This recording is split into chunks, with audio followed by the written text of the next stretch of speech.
So up next we have Herbie, but right now we'll welcome James to the stage to share his memories.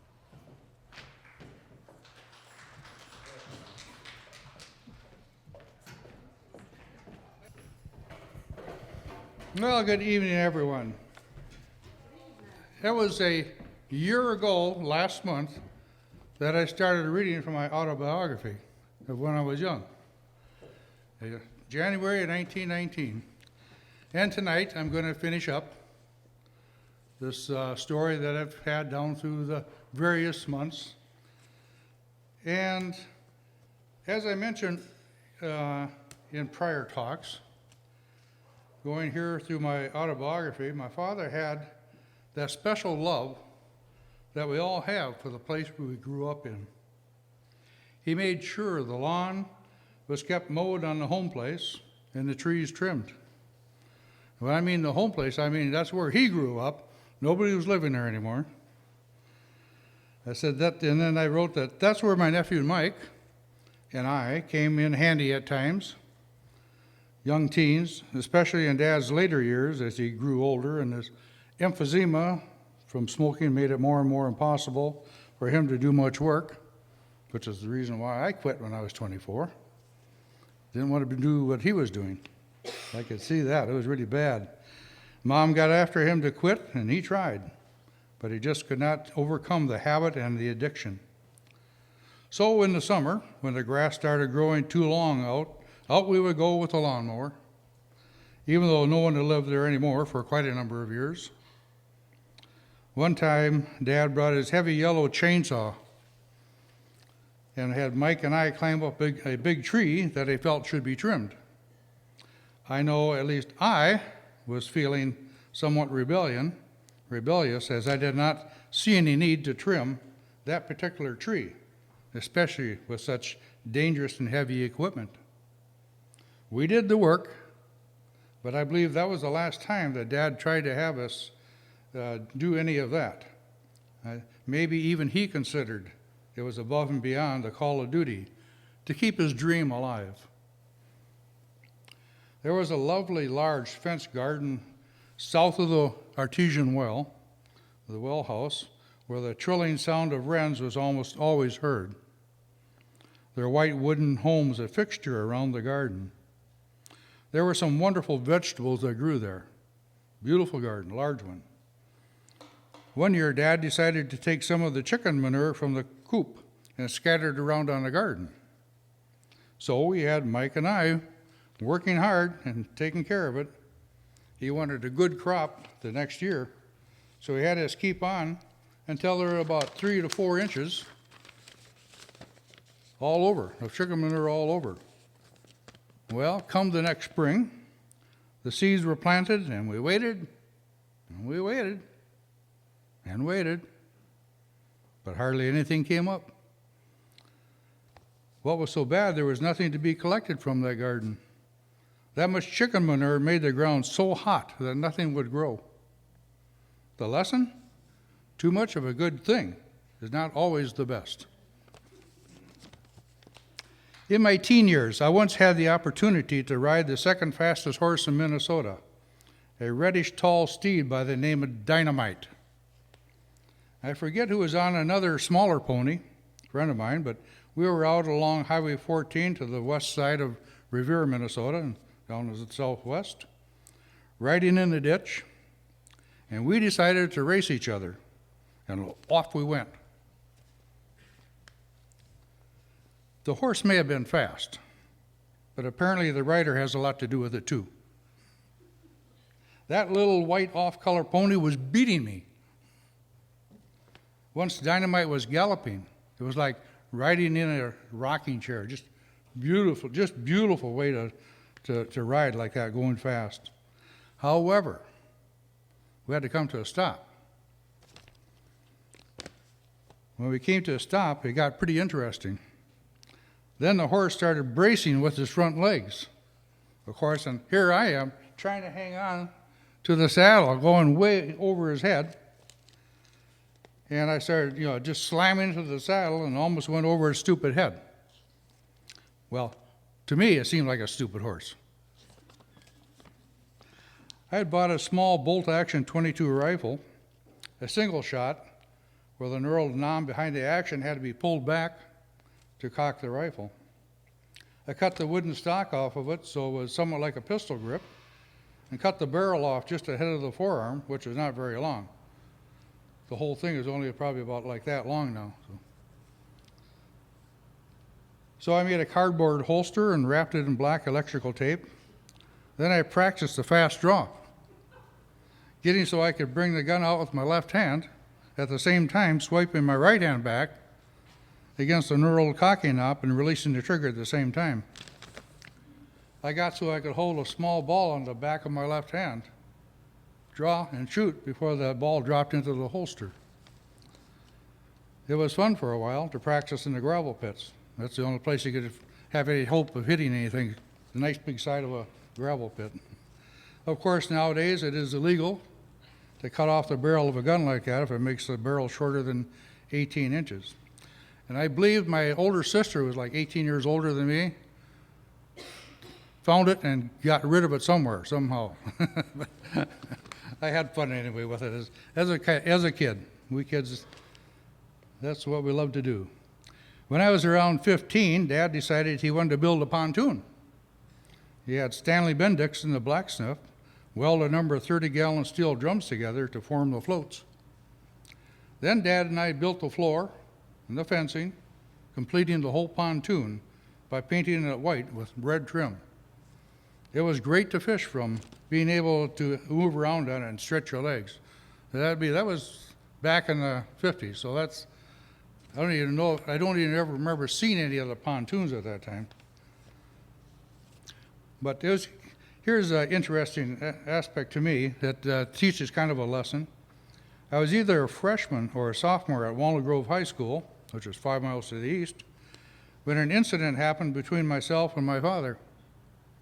George Steinley was a wonderful man and a father, but I was starting to grow up myself. I had left my billfold on the school bus during the ride home that afternoon. I asked Dad to take me back to Walnut Grove so I could retrieve it, which he did. The school buses were all housed in a long shed, and I knew which bus my billfold was in. I hurried to keep ahead of Dad. When he called out, "Are you ashamed of me?" A sudden shameful feeling went through me as I realized that that was exactly why I was keeping ahead of him. I didn't want any of my high school friends that might have been around the area to think I needed my dad. I called back to him that no, I was just in a hurry. But I don't think he bought that lie. I think he knew that at the time I was ashamed of him. And of course, there was no reason in the world why I should have been. I realize that is something that all parents probably have to go through as their fledglings start to fly, get ready to fly away from the nest. Wanting,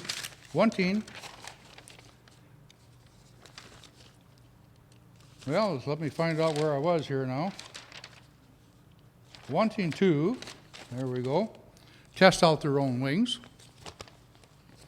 In my last 2 years of high school, I got tired of riding the bus home to Revere and hitchhike home most of the time. The bus would get me to within 1 mile of Revere, but then would turn north and deliver the farm students all over the country before it finally would get us back to Revere. Water witching, or dowsing, was something I learned to do as a teenager with a brass brazing rod, which I'd bend at a right angle to form a handle. And on the Steinley farm was an artesian well.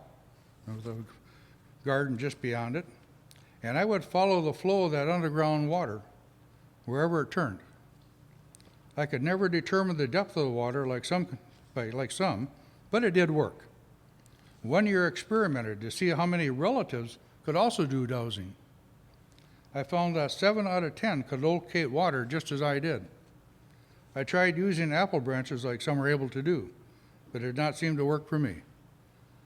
I know I've talked to a old friend of mine, and he was kind of on the techie side, And he believes that why water witching works is for the electrons or neutrons or whatever are coming down and hitting the water and forming some kind of electrical grid along the edges of the water. I don't know if that's the answer or not, but but it does work. So it was thought that was just kind of interesting. Well, we've come to the close of these early years of mine. To those of you who are interested enough to read all the way through or to listen to the various times I was up here, I hope you found the information was of interest, whether the characters involved or for the way of life in a small village in southwestern Minnesota in the mid-20th century. In closing, I will read something to you that I wrote at the age of 17 in 1960, 60 years ago now. The stars, the myriad of stars twinkled their delicate light across darkened space to me as I lay on the soft ground, looking up at the heavens. As I lay there, I wondered if maybe some other being was also looking across space from a distant planet, thinking the same thing. Every once in a while, a brilliantly lit falling star arced its way through the sky on its journey to the earth. From where I lay, I could see the Milky Way spilling its course across the sky, as if some giant had put it there to walk on, or as a signpost to direct travelers on their journeys through the heavens. Off to the north, I could see the Big Dipper and the North Star, which has guided sailors on the open seas for many centuries. Maybe someday, if we are lucky enough, we will get to the stars and learn their mysteries. That's the end of my autobiography.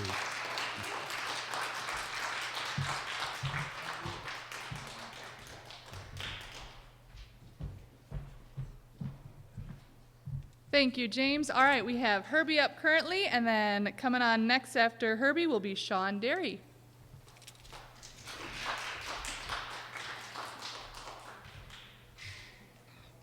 Don't need it anymore. My grandpa used to say, if we all like the same thing, then everyone would be in love with grandma.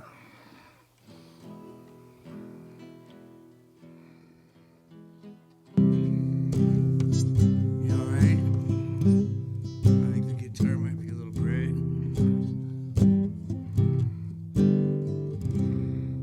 Crazy. I'm crazy for feeling so lonely. I'm crazy. Crazy for feeling so blue.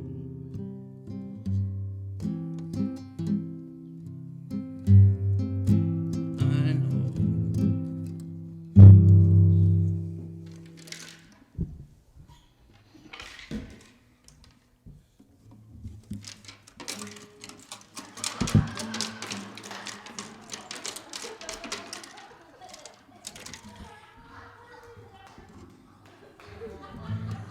Thank you.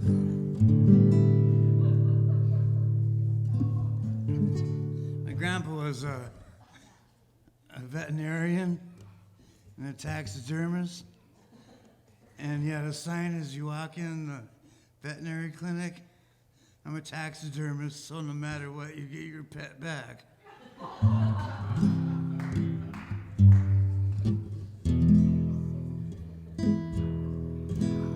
Grandma and Grandpa was walking down the road one day, and a seagull flew overhead and dropped a bomb, and it landed on his forehead.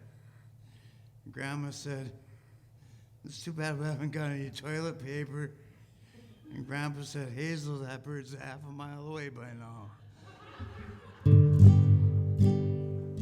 She got everything she needs. She's an artist and she don't look back. This guy walked into Sears. He goes to the men's department and grabs his blind guy, and he has a CNI dog with him. and he picks up the dog by the tail and starts swinging it over his head in the men's department. The manager comes up to him and says, "Can I help you?" He says, "I'm just looking around."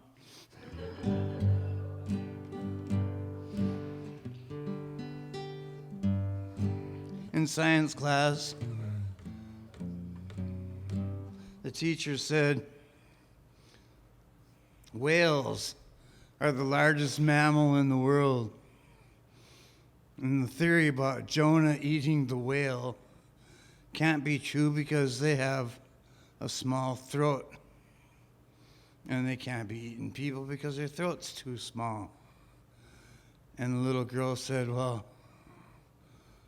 when I die, I'm going to go to heaven and ask God." And the teacher said, "What if Jonah went to hell?" And the little girl said, "You ask him then."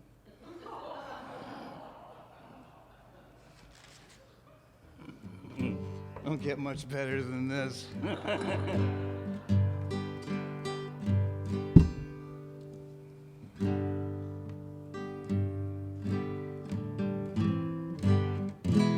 Since my memory left me, found a new place to.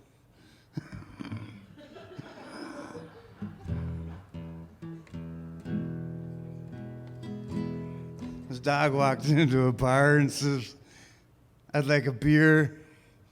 And the bartender said, "Wow, you should be in a circus."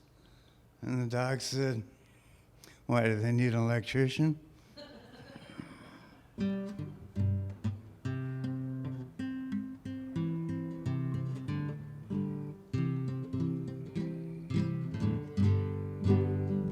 I got a poem I'd like to read to you. If I can find it, because it's pretty pertinent. It's cannabis butter oil. No, that ain't it.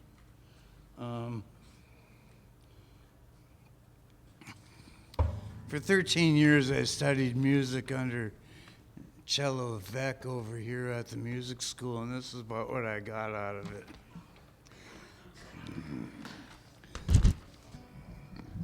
C, E flat, and G go walking into a bar, and the bartender said, "We don't serve minors here."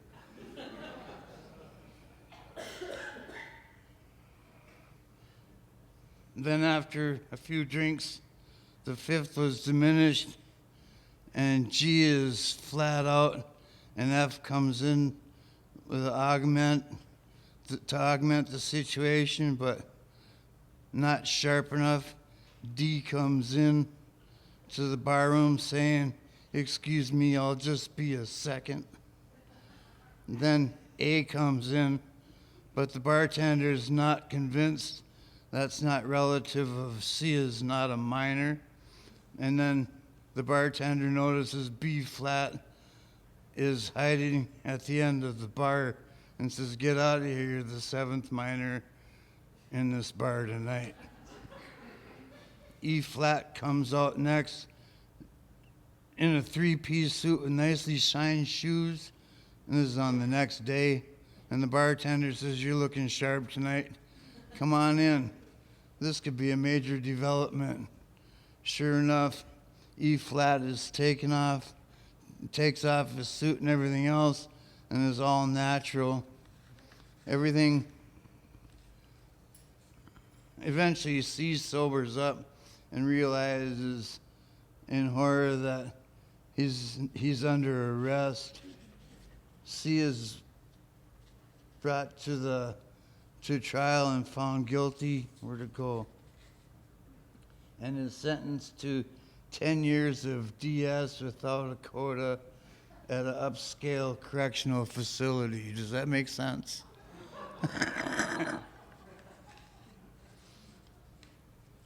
And this is a little Leonard Cohen poem. I haven't been playing this guitar. I just brought it for the picks. This is called The Goal.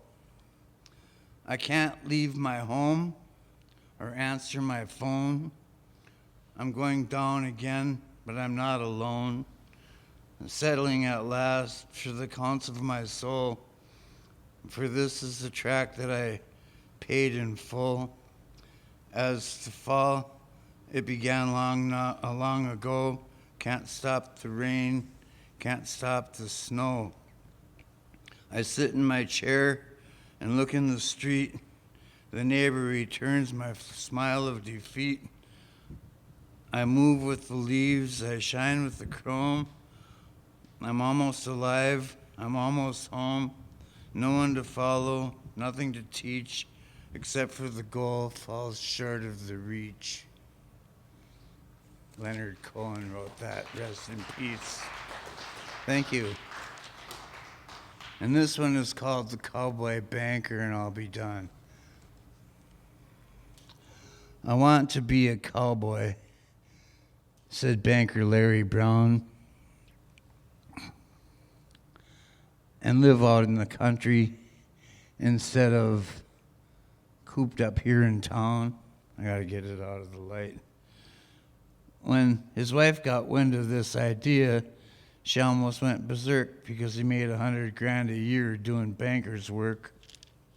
You know, you don't know how to ride. In fact, you can barely drive a Jeep. And this whole life is dumber than 100 head of sheep.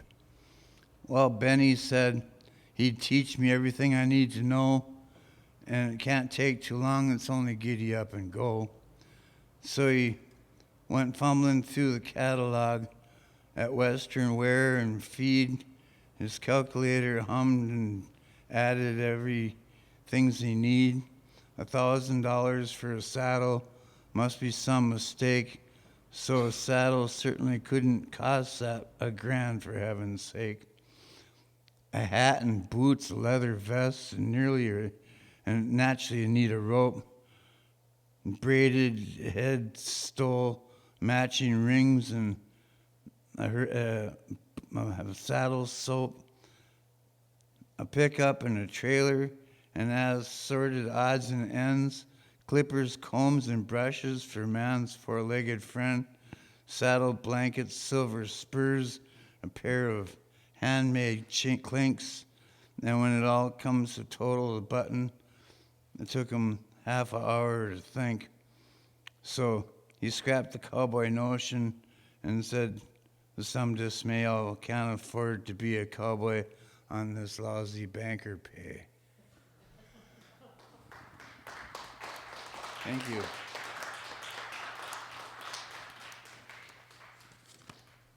me try to play you one on this.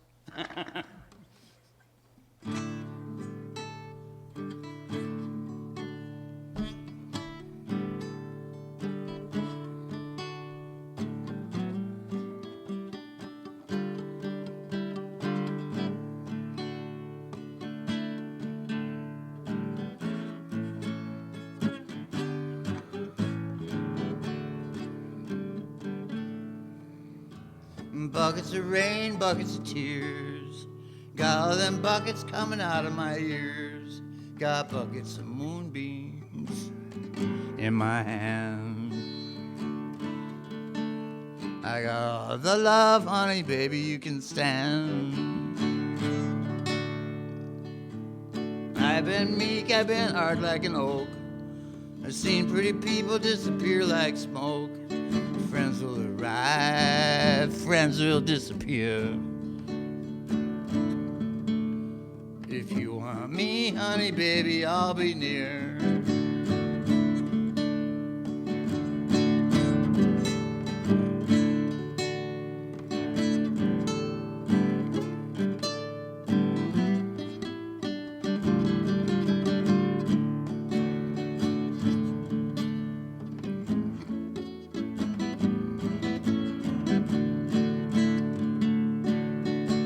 Life is sad, life is a bust.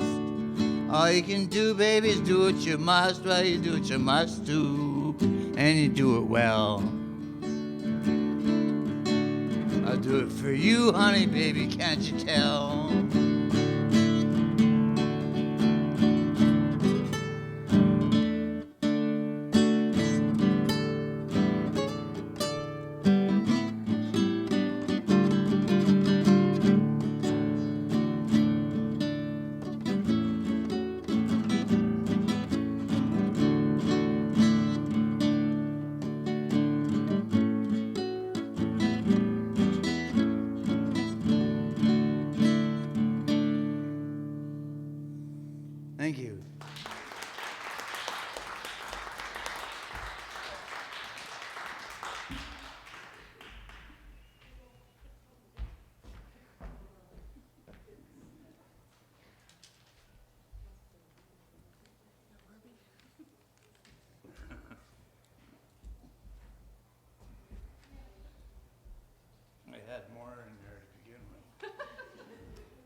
Yeah, that's all right. They were just bought for the cut.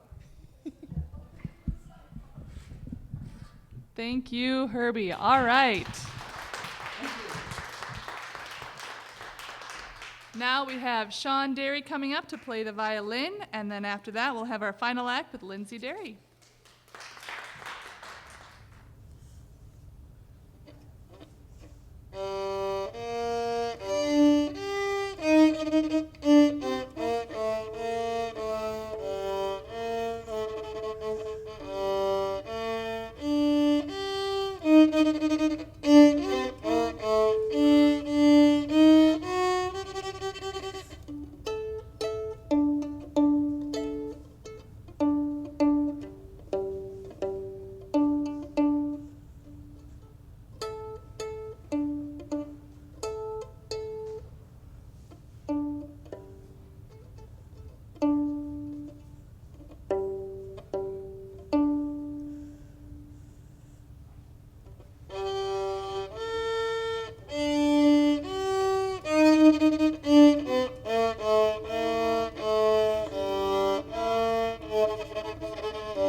Wonderful. Thank you, Sean.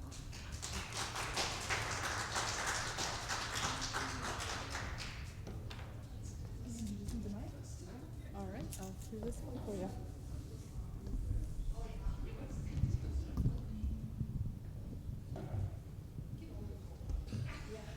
Hi.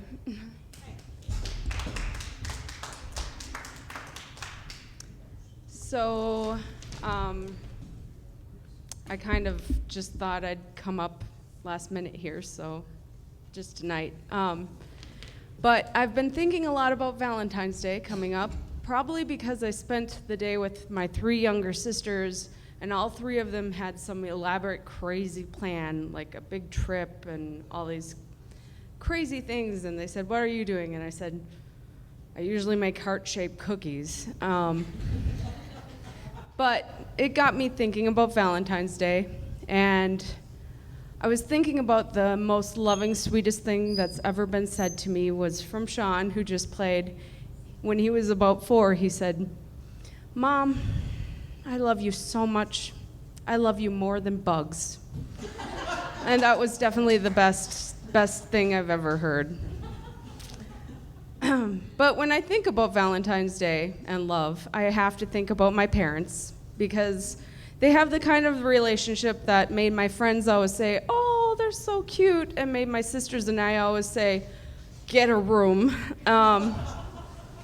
But yeah, they really have this weird connection. Like, one time my mom was in a car accident, and as soon as they wheeled her in, my dad showed up and said, "Is my wife here?" And they said, "Who called you?" And he said, "I just had a feeling."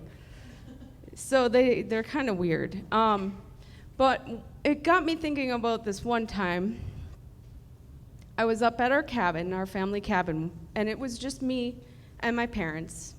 And they like to play trivia, so I was reading them questions on trivia cards, and it got to be a competition because they're very competitive, so I'd read one card for mom and one card for dad, and whoever got the most right won, and it went on, and pretty soon they started to send each other the answer telepathically. So I'd read the question, and then I'd get to sit there while they went, and then one of them would yell, Ponce de Leon, and they'd go, yeah! It was interesting.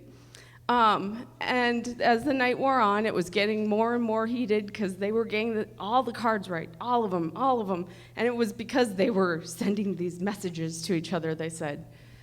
And finally, one card came up, and, it was getting pretty competitive, and they were looking at each other.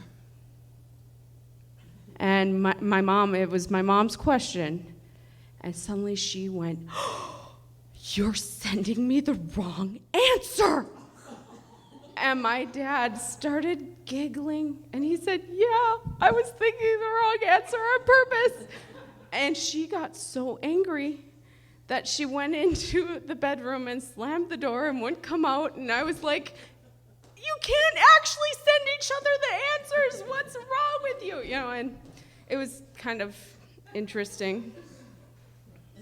But it made me think that, that's really their example is what made me and my younger sisters really think about how we really wanted a guy who we knew so well that we could justifiably get angry for them for thinking the wrong thing. All right, thank you.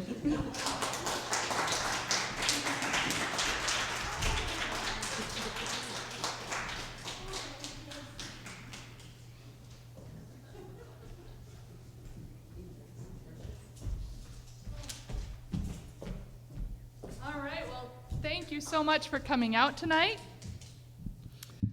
Come back next month. March 5th is the next open mic night, and be sure to subscribe to GR Television's YouTube channel where you can find these performances and much more. And that's our show for tonight. Thanks so much.